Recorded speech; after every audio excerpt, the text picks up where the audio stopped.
সংসার মা ভালোবাসার জায়গা নয়। এরা শুধু নিতে জানে, দিতে জানে না। সংসার আমরা সংকে সার করে বসেছি, আর ভগবানকে অসার ভেবে বসেছি বলে আমাদের এত দুঃখ, জ্বালা, যন্ত্রণা, ব্যথা, বেদনা। এই সংসারে এমনই একটা বস্তু, এই হরিনাম। হরিনাম কি করতে পারে এর একটি প্রমাণ আমি আপনাদেরকে দিই। দুম্মতট নদীর তীরে একজন ব্রাহ্মণ বাস করতেন। এটার নাম হচ্ছে আত্মদেব। আত্মদেব ইনি ভগবানকে ভালোবাসতেন, ত্রিসন্ধ্যা গায়ত্রী জপ করতেন। তা সত্ত্বেও এনার বউ এত অসভ্য, সব তো সমান হয় না। তো আত্মদেবের সবই ছিল না একটা ছেলে সন্তান। তো আত্মদেব উনি মনে মনে ভাবছে, আমি ব্রাহ্মণ, তাতে যদি আমি হাটখুড়ো ব্রাহ্মণ হই তাহলে তো লোকে আমার মুখ দেখবে না। উনি মনে মনে সিদ্ধান্ত নিলেন, আমি বনে গিয়ে ধ্যান করব, তাও যদি সন্তান না পাই আমি গঙ্গা জলে প্রাণ বিসর্জন করব। ব্যাস ধ্যান করলেন, তাও যখন সন্তান পেলেন না, উনি বললেন আমি গঙ্গায় প্রাণ বিসর্জন করব। এই বলে গঙ্গায় প্রাণ বিসর্জন করতে যাচ্ছে, এমন সময় এক সাধু পরম বৈষ্ণব সেই গঙ্গায় স্নান করতে এসেছে। আত্মদেব সাধুর চরণে পড়ে বলছে, ও সাধু, তুমি পারলে সবই পারো, তুমি পারলে আমার ছেলে সন্তান দিতে পারো। তখন সে সাধু আত্মদেবের কপালের দিকে তাকিয়ে বলছে, তুমি শুধু এই এক জন্মের জন্য কাঁদছো?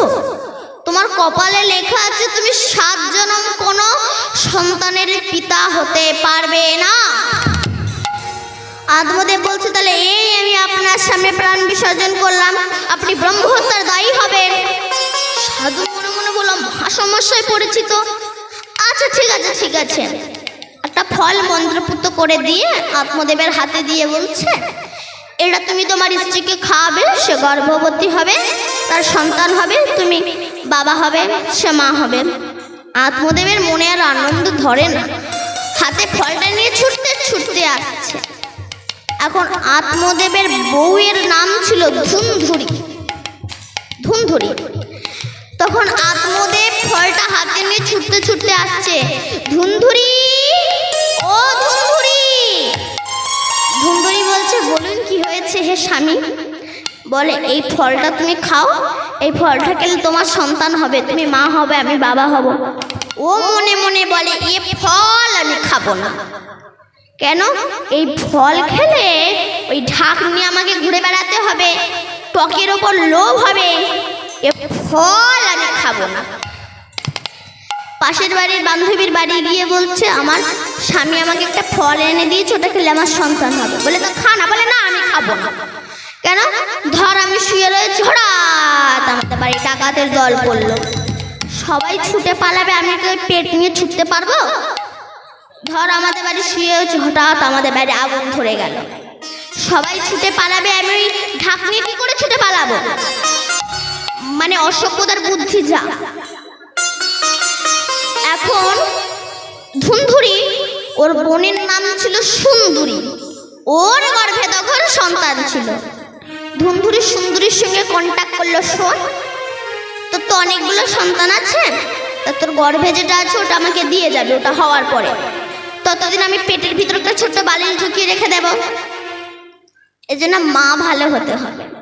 আর ওই যে ফলটা গরুকে খেতে দিয়েছিল, এবার সুন্দরীর বাচ্চাটা ধুন্ধুরির কাছে দিয়ে গিয়েছেন। মাঝে মাঝে সুন্দরী এসে বাচ্চাটাকে স্তনদুগ্ধ পান করিয়ে যায়। আত্মদেবের মনে আর আনন্দ ধরে না যে আমার ছেলে হয়েছে, কিন্তু যে পয়জন স্ত্রী সে তো জানে না, সে যত বড় হয় তত দুরাচারী অত্যাচারী হয়ে যায়। ছাগল গরু পাতকুয়ায় ফেলে দেয়, লোকের বাচ্চাদের ঠাস করে চড় মারে, যে কোনো পাখি হত্যা করে। তার কাজ হচ্ছে শুধু আজে বাজে কাজ, অকাজ কাজ। এখন সেই যে ফলটা গরুকে খেতে দিয়েছিল না, সেই গরু গর্ভবতী হয়ে তার সন্তানও হয়েছে। সম্পূর্ণ মানুষের মতো, শুধু দেখতে শুধু কান দুটো হয়েছে গরুর মতো। এর নাম হয়েছে গোকর্ণ। শ্রীমদ্ ভাগবতে আছে গোকর্ণ। ইনি শিশুকাল থেকে কৃষ্ণ ছাড়া কিছু জানে না, কৃষ্ণ ভজন ছাড়া কিছু জানে না। এ হচ্ছে সাধুর দেয়া ফলের ফল, আর ও হচ্ছে মায়ের চিটিং বাজ ফল। গোকর্ণ কৃষ্ণ ছাড়া কিছুই জানে না। তখন আত্মদেব ভগবানের কাছে বলছে, প্রভু আমি তোমার কাছে এমন সন্তান চাইনি। এই বলে আত্মদেব চলে গিয়েছেন। আর এই যে ছেলেটা প্রতিদিন পাঠা খাবে, না পেলে ব্যাং কেটে খাবে, ব্যাং না পেলে শিয়াল কেটে খাবে। যারা মদ খায় এদের তো কোনো সুরাপান করে এদের তো কোনো জ্ঞান থাকে না, যা দেয় মনে হয় অমৃত খায়। এখন এই যে ধুমধুরি এর কান ধরে ওঠায় আর বসায়, ওঠায় আর বসায়। কেন? টাকা দে, আমি সুরাপান করব, না দিতে পারলেই মার। টাকা দে, আমি পতিতালয়ে যাব, না দিতে পারলেই মার। একদিন ধুমধুরিকে মারতে মারতে তাকে মেরেই ফেলেছে। তোমার পাওনা তো ওটাই ছিল, স্বামীর সঙ্গে বেইমানি করেছে, প্রতিফলন পাবে না। এখন ধুন্ধুকর 5 জন পতিতা মেয়েকে বাড়িতে পুষেছেন। এখন তাদের খেতে দেওয়ার জন্য বাবার যে সম্পত্তি সব নষ্ট করে ফেলেছে।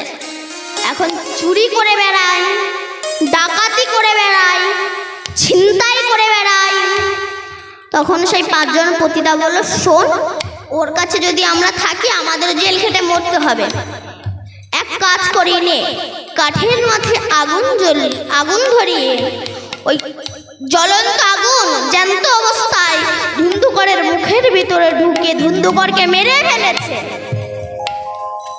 এখন তার আত্মার সদ্গতি হলো না। গাছে গাছে পাতায় পাতায় অমাবস্যা পূর্ণিমার রাতে জল দাও, জল দাও, জল দাও বলে কাঁদে। গ্রামের মানুষ অতুষ্ট হয়ে গেছে। একদিন সে যে দাদা, মানে সে যে গোকর্ণ, একদিন গ্রামে ঘুরতে এসে শুনতে পাচ্ছে, দাদা আমি তোমার ভাই, আমার নাম ধুন্ধুকর, দাদা তুমি আমাকে রক্ষা করো। গোকর্ণ তো বৈষ্ণব মানুষ ছিল, বৈষ্ণবের তো ক্ষমা জ্ঞান থাকে। যে বৈষ্ণবের ক্ষমা জ্ঞান নাই সে প্রকৃত বৈষ্ণব হতে পারবে না। তখন গোকর্ণ কি করলেন? উনি ভাগবত সপ্তাহ করলেন।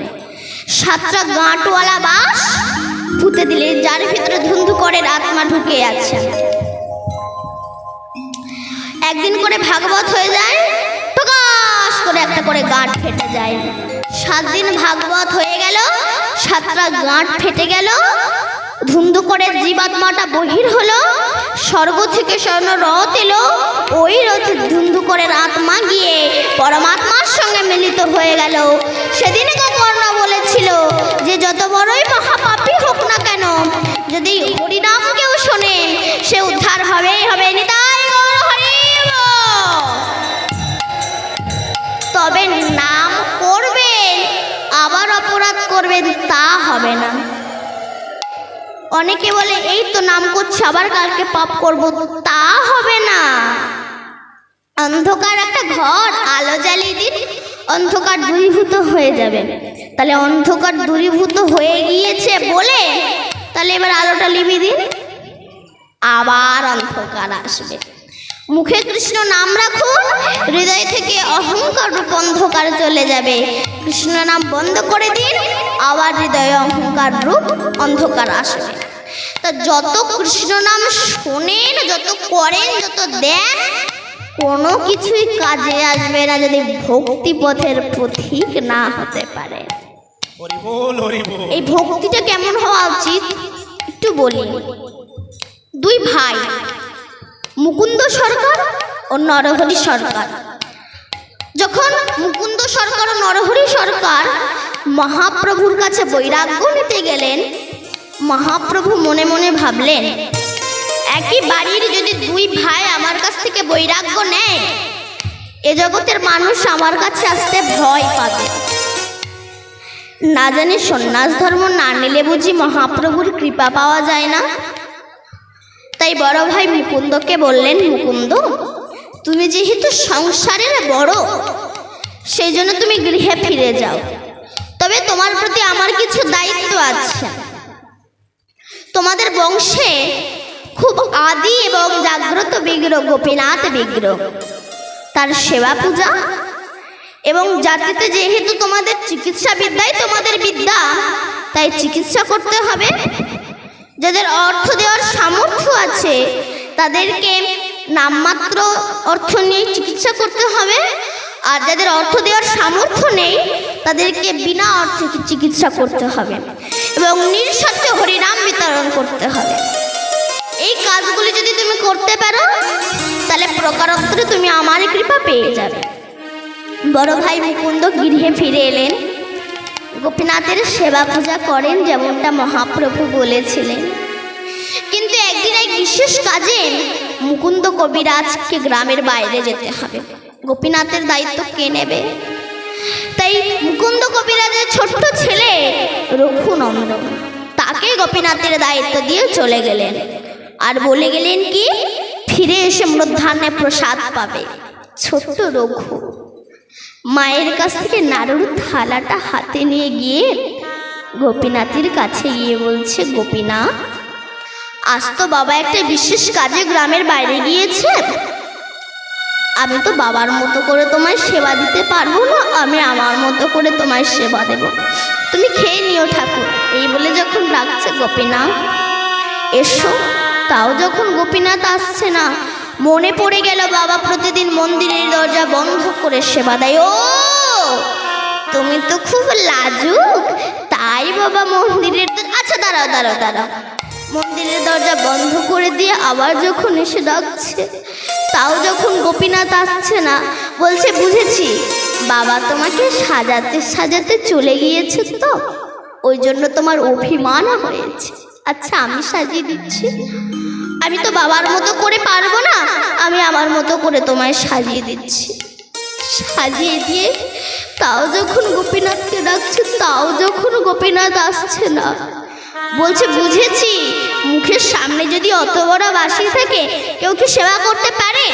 দাঁড়া, বাঁশিটা লাবিয়ে দিয়েছে। লাবিয়ে যখন গোপীনাথকে ডাকছে, তাও যখন আসছে না, বলছে এত করে ডাকছি তুমি আসছো না, বাবা যখন ফিরে এসে বলবে হ্যাঁ রে রঘু গোপীনাথকে সেবা দিয়েছিলে, তখন আমি কি বলবো গোপীনাথ? তার যে তোমার চরণে আমি মাথা ঠুকতে ঠুকতে আমি আবার জীবনটাকে শেষ করে দেব। গোপীনাথের চরণে মাথা ঠুকতে ঠুকতে রুধি ঝরতে লাগলো, নয়ন ফেটে অশ্রু ঝরতে লাগলো। রুধি আর অশ্রু মিলে গোপীনাথের চরণ হলো লাল। আর কি আবার গোপীনাথ থাকতে পারে? মনে মনে ভাবছে যদি আমার কাছে ছেলেটার কোনো কিছু হয়ে যায়, এ জগতের মানুষ বলবে না হে কৃষ্ণ করুণার সিন্ধু।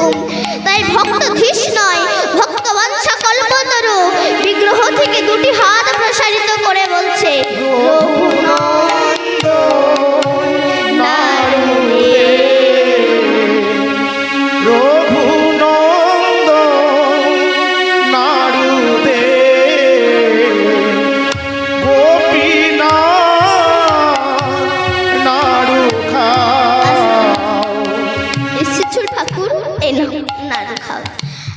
একটা করে নাড়ু গোপীনাথকে খাইয়ে দিয়েছে।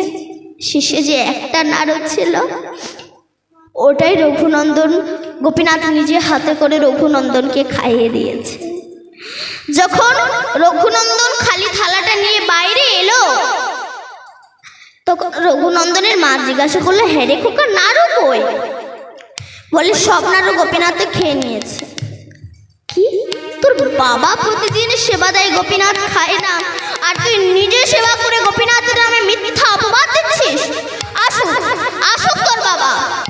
যেই না মুকুন্দ কবিরাজ এলেন, ওই নালিশের কথা বললেন, তখন মুকুন্দ কবিরাজ রঘুকে ডাকলো। রঘু সত্যি করে বলতো, তোকে আমি কিছু বলবো না, তুই সত্যি করে বলতো গোপীনাথকে সত্যি নাড়ু সেবা করেছিল? বাবা তুমি বিশ্বাস করো গোপীনাথ সত্যিই নাড়ু খেয়েছিল, আর আর শেষে যে একটা নাড়ু ছিল ওটাই গোপীনাথ আমাকে খাইয়ে দিয়েছে। দেখলি তোর মায়ের কাছে বললি গোপীনাথ সব নাড়ু খেয়েছে, আমার কাছে বলছিস একটা খেয়েছি। তার মানে তুই সব খেয়ে গোপীনাথের নামে মিথ্যা অপবাদ দিচ্ছিস? না বাবা, তুমি আমার কথা বিশ্বাস করো। ঠিক আছে। আবারও পরের দিন মন্দিরে গোপীনাথের দায়িত্ব দিয়ে মন্দিরের পিছনে লুকিয়ে রইল, দেখি আজ কি হয়। সেদিন আর ভুল হলো না। নাড়ুর থালাটা হাতে নিয়ে মন্দিরে গিয়ে দরজাটা বন্ধ করে সাজিয়ে বাঁশিটা লাবিয়ে যখন ডাকছি, এসো গোপীনাথ, গোপীনাথ আসছে না। বুঝেছি তুমি আমার বাবার কাছে মিথ্যা চোর সাজাবে বলে তুমি আসছো না তো। ঠিক আছে, তোমাকে আর আসতে হবে না। গোপীনাথ বলল, রঘু, তোর কাছে আসতে যে আমার বড় ইচ্ছা করছে, কিন্তু মন্দিরের পিছনে লুকিয়ে আছে তোর বাবা, হাতে নাতে ধরবে বলে। আমি কেমন ভাবে তোকে দেখা দিয়ে বলতো বাবা? আবারও যখন কাঁদছে, তাও যখন গোপীনাথ আসছে না, রঘুনন্দন বলল, ঠিক আছে, তোমাকে আর আসতে হবে না, আমি সোজা তোমার এই চরণে চলে যাব। আমি কেমন করে যাব জানো? তোমার গলায় যে উত্তরী আছে, এই উত্তরী আমি আমার গলায় ফাঁস দিয়ে আমি সোজা তোমার চরণে চলে যাব। যেই না গলায় ফাঁস দিতে যাবে, তখন গোপীনাথ মনে মনে ভাবছিল, না হ্যাঁ, আমার কাছে যদি এই ছেলেটার কোনো কিছু হয়ে যায়, এই জগতের মানুষ বলবে না, হে কৃষ্ণ করুণা সিন্ধু দীনবন্ধু জগৎপতে গোপেশা গোপিকা কান্ত রাধা কান্ত নমস্তুতে। তাই ভক্ত ধীশ নয়, ভক্ত বাচ্চ কল্পতরু, বিগ্রহ থেকে দুটি হাত প্রসারিত করে এক হাতে উত্তরী ধরে আর এক হাতে বলছে, রঘুনন্দন। নারদে চমকে উঠলেন মুকুন্দ কবিরাজ। কে বলল রঘুনন্দন? নারদে। যেই না মন্দিরের দরজাটা খুললে, সঙ্গে সঙ্গে নারদ হাতুতে পরিণত হলো। মুকুন্দ কবিরাজ বলল, রঘু, যে হাতে আমি বাঁশি দিয়েছি সেই হাতে নাড়ু এলো কি করে? কেন গোপীনাথ নাড়ু ধরে আছে? বাবা, তুমি দেখছো গোপীনাথ নাড়ু ধরে আছে, কিন্তু আমি যে দেখছি গোপীনাথ নাড়ু সেবা করছে। তাহলে আমি কেন দেখতে পাচ্ছি না রে রঘু? রঘু তখন গোপীনাথকে জিজ্ঞাসা করলো, গোপীনাথ, আমার বাবা কেন তোমায় দেখতে পাচ্ছে না? তখন গোপীনাথ বলছে, ওরে রঘু, তোর ভিতরে যে প্রেম নয়ন জাগ্রত হয়েছে, তোর পিতার ভিতরে সে প্রেম নয়ন জাগ্রত হয়নি, তাই তোর পিতা আমাকে দেখতে পাচ্ছে না। তুই তোর পিতাকে স্পর্শ কর, দেখতে পাবি তোর পিতাও আমাকে দেখতে পাবে। যেই না স্পর্শ করলো রঘুনন্দন, তখন মুকুন্দ কবিরাজ মূর্ছা হয়ে গেলেন। যখন জ্ঞান ফিরল, তখন মুকুন্দ কবিরাজ গোপীনাথকে বলল, গোপীনাথ, যে হাতে আমি বাঁশি দিয়েছি সে হাতে তো তুমি নাড়ু ধরেছ, বলো বলো এই বাঁশি আমি কোথায় রেখে দেব, বলো তুমি। তখন গোপীনাথ বলেছিল, আজ থেকে আমার হাতে বাঁশি নয়, আজ থেকে আমার হাতে নাড়ু শোভা পাবে। আজও তিনি দাঁড়িয়ে আছেন, কোন ভক্ত রঘুনন্দনের মতো তাকে সেবা দেয়, আজও তিনি দাঁড়িয়ে আছেন। কৃষ্ণ ছাড়া কে আছে আমার, বিশ্ব চরাচর মাঝে, বিশ্ব চরাচর মাঝে, কৃষ্ণ ছাড়া কে আছে আমার, বিশ্ব চরাচর মাঝে, বিশ্ব চরাচর মাঝে, যে ছিল আমার দুঃখ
বুদ্ধিমতী মায়েরা, ডাক যদি সঠিক হয় না, তোমাকে ভগবানের কাছে যাওয়া লাগবে না, ভগবান নিজে আসবে তোমার কাছে।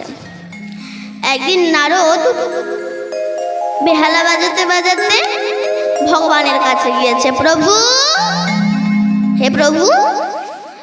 তখন ভগবান বললেন, কে? আমি নারদ। নারদ, কেন এসেছো? তোমার সঙ্গে একটা কথা আছে প্রভু, কথা বলতে এসেছি। তখন ভগবান বলল, নারদ আমি এখন একটু বিজি আছি, তুমি একটু পরে এসো। এই বলে নারদ চলে গেছে। ভগবান চলে গিয়েছে। নারদের তো রাগ হয়েছে, আমি এলাম এত কষ্ট করে, আমারে বিজি বলে চলে গেল, আমি ইজি না করে যাবই না। এখন নারদের মোটর সাইকেলের নাম কি বলুন তো? হেলিকপ্টার? ঢেকি। নারদ এখন ঢেকিতে চেপে সুন্দরবনের ওপর দিয়ে যাচ্ছে। নারদের তো রাগ হয়েছে, আমি গেলাম, আমার বিজি বলে তারি চলে গেলে, ইজি না করে ছাড়বো না। এখন যেতে যেতে দেখছে এক ব্যাধনন্দ, মানে ব্যাধের ছেলে, জাল পেতে কাঁদছে।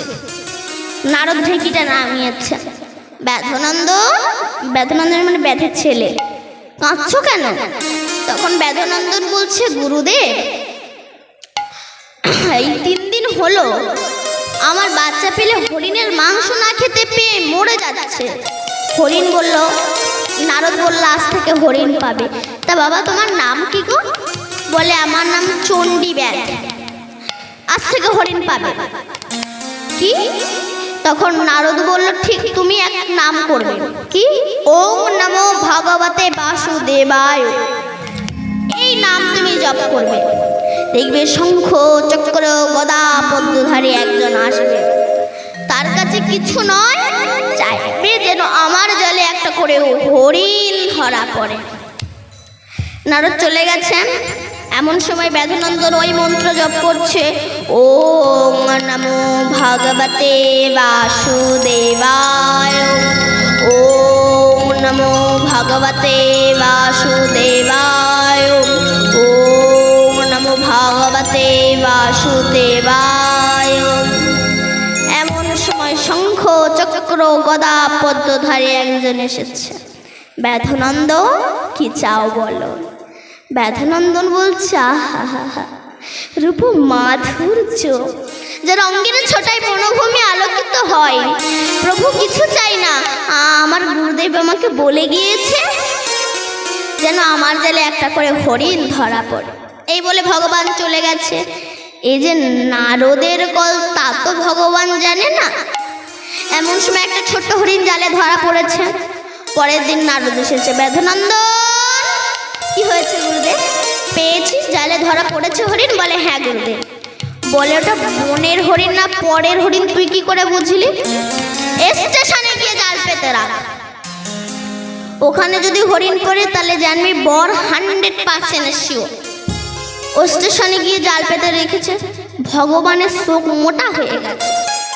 আগে ছিল বনে, এলো স্টেশনে, আমি হরিণ এখানে দেব কি করে? কি করি এখন? রাত্রিবেলা চারিদিকে আলো জ্বলছে, এখন আমি কি করব? তখন ভগবান একটু লো ভোল্টেজ সিস্টেম করে একটা ছোট্ট হরিণ জালে দিয়ে দিয়েছে। পরের দিন আবার নারদ এসেছে, ব্যাধনন্দ কি হয়েছে গুরুদেব? পেয়েছি হরিণ। বলে, হ্যাঁ। বলে, বর 100% শিওর, আর তোকে কোথাও যেতে হবে না, উঠানে জাল পেতে রাখ। উঠানে জাল পেতে রেখে দিয়েছে। ভগবান মনে মনে বলে, এ বুদ্ধি দেয় কেউ রে, এ বুদ্ধি দিচ্ছেটা কেউ কে? আগে ছিল কোথায়? আগে ছিল বনে, তারপর স্টেশনে, এই এখন আবার এই উঠানে। আমি এখানে হরিণ দেব কি করে? বোর হয়ে যাচ্ছে, কি করি? তখন ভগবান কষ্ট করে একটা হরিণ দিয়ে দিয়েছে। পরের দিন নারদ এসেছে, ব্যাধনন্দ কি হয়েছে গুরুদেব? পেয়েছি হরিণ। বলে, হ্যাঁ। বলে, আর তোকে জাল কোথাও পাততে হবে না, খাটের তলায় জাল পেতে দরজা জানলা বন্ধ করে রেখে। কারণ নারদ জানে দরজা জানলা মারা থাকলে বনের হরিণ আর ঢোকাতে পারবে না। মনের হরিণ হরিণ সেজে ভক্তির জালে বাধা পড়তেই হবে। ও তখন জাল পেতে দীপু খাটের ওপরে বসে গান গাচ্ছেন।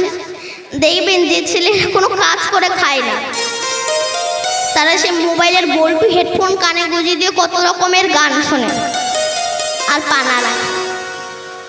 তখন খাই তো বাপের কামাই, চিন্তা তো নাই। ভগবানের মাথা ছিঁড়ে যাচ্ছে, ই বাবা আমি এখানে হরিণ দেবো কি করে? একটু নাই জানলা দরজা খোলা থাকলে একটা ছোট্ট হরিণ ঢুকিয়ে দিতাম, আমি এখানে আবার হরিণ দেবো কি করে? এখানে তো হরিণ দেওয়ার জায়গা নাই। ভোর হয়ে যাচ্ছে, যদি না দিই আমার বাক্য ভ্রষ্ট হয়ে যাবে, আমার ভাগবত থাকবে না, কি করি? তখন ভগবান নিজেই একটা হরিণ সেজে ভক্তের জালে বাধা পড়েছে। পরের দিন নারদ এসেছে, বাধানন্দ কি হয়েছে গুরুদেব? জালে ধরা পড়েছে হরিণ? বলে হ্যাঁ, আগে যা হরিণ পুত্র গায়ে মাংস কম, এবারে বেশ নাদোষ নদোষ চেহারা হরিণটার। নারদ বলল ব্যাধনন্দনকে একটু বাইরে যেতে দিয়েছেন। তখন নারদ হরিণরূপী ভগবানকে বলছে, বলো ইজি না বিজি? তখন ভগবান বলছে, তাহলে এটা তোমার কল, ওই জন্য আমি হয়ে যাচ্ছি দুর্বল। আবার ভয় দেখাচ্ছে, ব্যাধনন্দন পঞ্জিকাটা নিয়ে আয় তো। এনেছি, দেখ তো কি তিথি? বলে অমুক তিথি। বলে এই তিথিতে হরিণের মাংস খেলে বংশ একেবারে উদ্ধার হয়ে যায়। তখন ভগবান কি করছে, লেজ বন বন বন বন বন বন করে নাড়াচ্ছে। বলে আগে লেজটাকে কেটে নে। লেজ থেমে গেছে, চোখ থেকে জল পড়ছে। আগে বলে ওই চোখ দুটোকে আগে তুলে নে। তখন ভগবান বলল, নারদ তোমার কাছে আর কোনোদিনও বিজি হয়ে থাকবো না, ইজি হয়েই থাকবো, বাবা এইবারটা ছেড়ে দে। তখন নারদ বলল, তাহলে কথা দাও, আগত কলিযুগে গৌর অবতারে তুমি গৌর হয়ে যাবে, আমি শ্রীবাস পণ্ডিত হয়ে যাব, আমার গৃহে তুমি সর্বদা হরিনাম করবে, সেদিন নিতাই গৌর হরি বল বলে আমার আশা পূর্ণ হয়ে যাবে।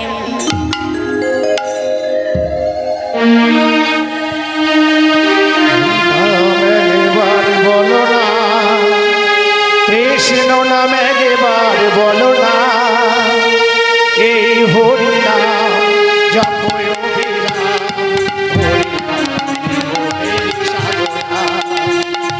হরিনাম জীবনের সাধনা, হরিনাম একবার বলো না, কৃষ্ণ নাম একবার বলো না, এই হরিনাম জপয় অবিরাম, হরিনাম জীবনের সাধনা, হরিনাম জীবনের সাধনা। হরি বলো ভাই, হরিনাম ছাড়া গতি নাই, হরি বলো ভাই, হরিনাম ছাড়া গতি নাই, হরিনাম একবার বলো না, কৃষ্ণ নাম একবার বলো না, এই হরিনাম জপয় অবিরাম, হরিনাম জীবনের সাধনা। পৃথিবীতে সব কিছু থাকবে, একদিন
আজ গৌরাঙ্গ মহাপ্রভুর গলের মালা আপনা হতে দুলছে কেন?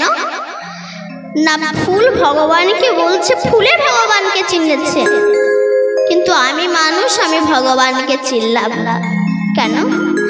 ফুল ভগবানকে বলছে, হে প্রভু আজ তোমার গলায় মালা হয়ে এসেছি প্রভু।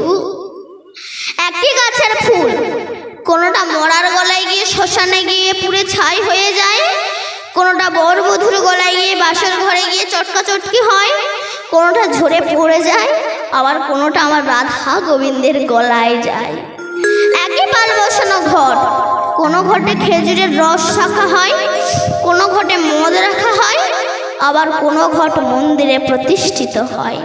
তেমনি একই মায়ের গর্ভের সন্তান, কেউ সুরা পান করতে ভালোবাসে, কেউ পতিতাখোর হয়, কেউ অসভ্য হয়, আবার কেউ ভগবানের ভক্ত হয়। আমরা বৈষ্ণবকে বলে নিন্দা করি, এই বৈষ্ণব তাই করেছে, অমুক বৈষ্ণব তাই করেছে, সেই বৈষ্ণব তাই করেছে। আচ্ছা তুমি যে বৈষ্ণবের অপমান করছো, তুমি 6টা মাস বৈষ্ণব সেজে থাকো তো, একাদশী করবে, দামোদর ব্রত করবে, পেছনের মাংস থাকবে না। বৈষ্ণবকে নিন্দা বড় সহজ, বৈষ্ণব হওয়া বড় কঠিন। সব বৈষ্ণব খারাপ নয়। পুলিশের ড্রেস ধরে কেউ যদি ডাকাতি করে, তো সব পুলিশ কি খারাপ? ভালো মানুষ কি নেই? তার জন্য হয়তো 5 জনের মুখ পুড়বে, তা বলে কি ভালো মানুষ নেই পৃথিবীতে? ওটা দেখা হবে, ওটা পুলিশের ড্রেস ধরে ডাকাতিটা করা হয়েছে। যেমন পুলিশের ড্রেস ধরে ডাকাতি করলে সব পুলিশ খারাপ নয়, তেমনি বৈষ্ণবের ড্রেস ধরে কেউ যদি অকাজ কুকাজ করে, সব বৈষ্ণব খারাপ নয়। তাই আজ ফুল আনন্দে দুলছে কেন? আজ আমার কুসুম জনম ধন্য হয়ে গেল। যখন কুরুক্ষেত্রের মাঠে যুদ্ধ শেষ হলো, তখন কৃষ্ণ গিয়ে দাঁড়িয়েছিল পিসিমার কাছে, কুন্তির কাছে। পিসিমা, তাহলে এবার আমি যাই? কুন্তি বলল, বাবা তুই চলে গেলে তো আর ফিরে আসবি না বাবা, তাই তোর কাছে একটা জিনিস চাইবো, দিবি বাবা? কৃষ্ণ বলল, বলো।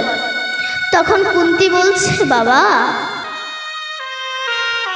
তুই যতবার আমাকে পৃথিবীতে জন্ম দেবি, ততবার আমাকে কাঙালিনি, ভিখারিনি, দুঃখ জ্বালা যন্ত্রণা ব্যথা বেদনা দিয়ে তুই আমায় জন্ম দিবে, আমাকে অনাথিনী করে তুই জন্ম দিবে। কৃষ্ণ বলল, পিসিমা এই জগতে সবাই আমার কাছে সুখ চাই, আর তুমি দুঃখ চাইছ কেন পিসিমা? তুমি আর কত কাঁদবে? যেদিন তুমি তোমার বড় ছেলে কর্ণকে জলে ভাসিয়ে দিয়েছিলে, সেদিন তুমি কেঁদেছিলে। যেদিন তোমার স্বামী পাণ্ডু মারা গেল, সেদিনও তুমি কেঁদেছিলে। যেদিন তুমি 5 পাণ্ডবকে নিয়ে গান্ধারীর ঘরে দাসবৃত্তি করেছিলে, সেদিনও তুমি কেঁদেছিলে। যেদিন তোমার বড় ছেলে কর্ণ ওই কুরুক্ষেত্রের মাঠে মারা গিয়েছিল, সেদিনও তুমি কেঁদেছিলে।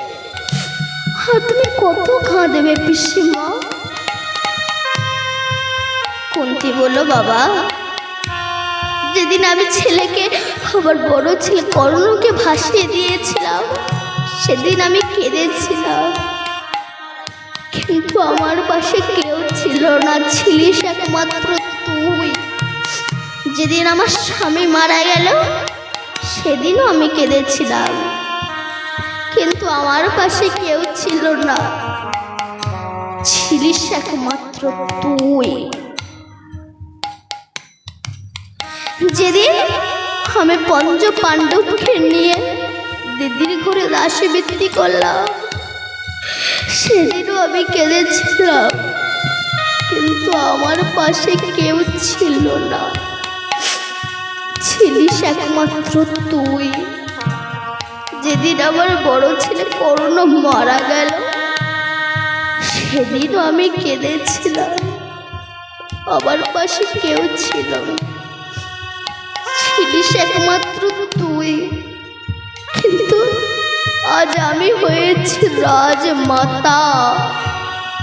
আমার কোনো কিছুর অভাব নেই, কিন্তু কৃষ্ণ, যে সুখে কৃষ্ণ থাকে না ওই সুখ আমি চাই না রে। ফিরিয়ে দে, ফিরিয়ে দে আমার কষ্ট, ফিরিয়ে দে আমার জ্বালা, ফিরিয়ে দে আমার যন্ত্রণা, ফিরিয়ে দে। তখন কুন্তী বলেছিল, কৃষ্ণ আর একটা জিনিস চাইবো, দিবি বাবা? বলো বলো পিসিমা। বাবা রে, তোর চরণে আমাকে একটা প্রণাম করতে দিবি? কৃষ্ণ বলল, পিসিমা, আমি তোমার ভ্রাতুষ্পুত্র ভাইয়ের ছেলে, আর তুমি আমার চরণে প্রণাম করতে চাও? কেন পিসিমা? কুন্তী বলল, বাবা, তুই পুরুষ বলে তোর চরণে প্রণাম করতে চাই। আমি একা পুরুষ, আর জগতে পুরুষ নেই, আছে, তারা হচ্ছে নকল পুরুষ, আর তুই হচ্ছিস আদি পুরুষ। তাই তোর চরণে আমি একটা প্রণাম করতে চাই।